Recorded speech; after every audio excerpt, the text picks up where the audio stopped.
ሰላም ቤተሰቦች እንዴት ናችሁልኝ?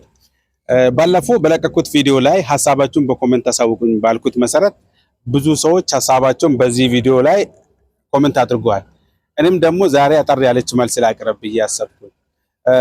በአንድ ውሳኔ ደስተኛ ከመሆንና ትክክለኛ ከመሆን የቱን ትመርጣላችሁ ብዬ ባልኩት መሰረት አንዳንዶቹ ትክክለኛ መሆን ይመርጣሉ ብለዋል፣ ሌሎቹ ደግሞ አይ ደስተኛ መሆን ይመርጣሉ ብለዋል። እኔ ደግሞ አጠር ያለችውን መልስ ላቅርብ በዚህ ቪዲዮ።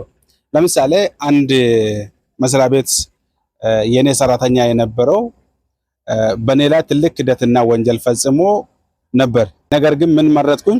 እሱን ከማባረር እሱን ከመቅጣት እሱን ይቅር ብዬ ለራሴ ሰላም ማግኘት መረጥኩኝ።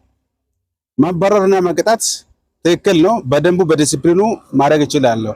ግን ምን መረጥኩኝ?